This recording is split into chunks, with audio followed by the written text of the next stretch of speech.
అందరికీ జీవి.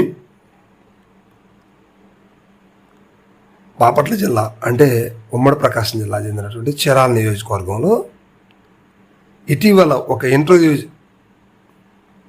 జరిగింది. అది ఎవరి గురించి అంటే ఆమంచి కృష్ణమోహన్ గారి గురించి. ఆ ఇంటర్వ్యూలో ఆయన మాట్లాడుతూ ఎవరు ఎంతమంది గెలిచినా ఓడినా చీరాల అనేది ఆమంచి అడ్డ అని ఆయన బహిరంగంగా చెప్పడం జరిగింది. ఈ మాట వెనక కొంత రాజకీయ మేధావులు విశ్లేషణలు చర్చలు జరుగుతూ ఉన్నాయి. ఎందుకంటే ఎటువంటి రాజకీయ బ్యాక్గ్రౌండ్ నేపథ్యం అనేది లేకుండా రాజకీయాల్లోకి వచ్చేసి ఇండిపెండెంట్గా గెలిచాడు, పార్టీ సింబల్ మీద గెలిచాడు. సో ఈ రోజుల్లో ఈ టెక్నాలజీ కాలంలో ఇండిపెండెంట్ గెలవటం అనేది ఆషామాషి విషయం కాదు. మరి అలాంటి గెలిచినటువంటి వ్యక్తి కాంగ్రెస్ పార్టీలోకి వెళ్ళారు, టీడీపీలోకి వెళ్ళలేదు, వైఎస్ఆర్సీపీలోకి వెళ్ళలేదు, ఇండిపెండెంట్గాను పోటీ చేయలేదు మరోసారి. అంటే మొన్న 2024 ఎన్నికలకి ఆయన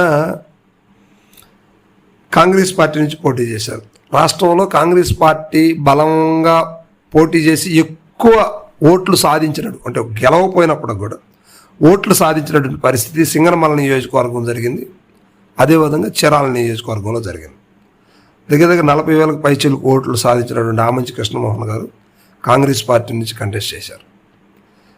అదే వైఎస్ఆర్సీపీ నుంచో టీడీపీ నుంచి చేస్తే 60, 70, 80,000 ఓట్లైనా సాధించడానికి అవకాశం ఉండేదనేది ఆమంచి అనుచరులు చెప్పుకుంటా ఉన్నారు. అయితే ఆయన ఇటీవల కొన్ని సందర్భాల్లో మాట్లాడుతూ ఆమంచి అడ్డ చీరాల, ఇక్కడ ఎవరున్నా ఎవరు లేకపోయినా ఆమంచి ఉంటాడు అనే మాటతోటి స్థానికంగా ఉన్నటువంటి ఎమ్మెల్యే గారు కావచ్చు, వైఎస్ఆర్సీపీ నుంచి ఓడిపోయినటువంటి కరణం కుటుంబీకులు కావచ్చు, కొంచెం ఆలోచనలు పడ్డారని చెప్పుకోవచ్చు. ఎందుకంటే ఆమంచి కృష్ణమోహన్ని ఆల్రెడీ వైఎస్ఆర్సీపీ మళ్ళీ ఆహ్వానిస్తోంది అనే వార్తలు వినిపిస్తూ ఉన్నాయి. అదేవిధంగా టీడీపీ కూడా సైకిల్ ఎక్కడానికి సిద్ధంగా ఉన్నాడు అనే వార్తలు టీడీపీ సోషల్ మీడియాలో వాళ్ళు ప్రసారం చేసుకుంటారు. సో ఇది ఎంతవరకు నిజం అనేది ఆయన అయితే ఆ ఇంటర్వ్యూలో కూడా చెప్పలేదు. కానీ మొత్తం మీద ఏదో పార్టీలోకి వెళ్ళడానికి ఆయన సిద్ధంగా ఉన్నట్టు సమాచారం. కానీ ఎందులోకి వెళ్తాడనేది మాత్రం ఎక్కడా బయట పెట్టలేదు.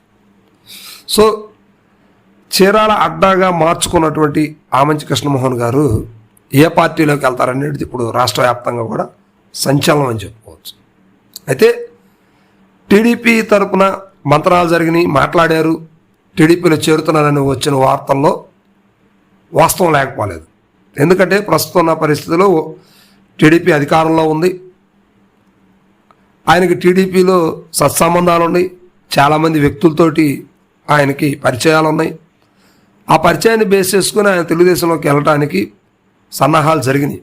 కానీ చివరి మూమెంట్లో ఆగిపోయిందన్న వార్తలు కూడా వినిపించినాయి. కానీ మరి వైఎస్ఆర్సీపీలోకి వెళ్తారంటే అక్కడ కరణం బలరామ కృష్ణమూర్తి గారు, వారి కుమారుడు వెంకటేష్ బాబు గారు ఉన్నారు. సరే, వాళ్ళు అద్దెంకి వస్తారంటే ఇప్పుడు ఏమీ చెప్పలేని పరిస్థితి. ఇలాంటి సందర్భంలో రాజకీయం అనేది అక్కడ కొంచెం గడ్డు పరిస్థితి అని చెప్పుకోవచ్చు. మొత్తం మీద పార్టీ ఏదైనా కూడా చీరాల ఆమంచి అడ్డ అనేది ఆయన వర్షం. సో ఇది ఎంతవరకు వెళ్తుంది, ఏ పార్టీలోకి వెళ్తారు అనేది క్లారిటీ ఇవ్వలేదు. కాబట్టి ఈయన విషయంలో మాత్రం ఖచ్చితంగా ఏదో పార్టీలోకి వెళ్ళేంత వరకు కూడా వార్తలు కావచ్చు ఏదైనా కూడా వెయిట్ చేయాల్సిన పరిస్థితి ఖచ్చితంగా ఉంది. So thank you.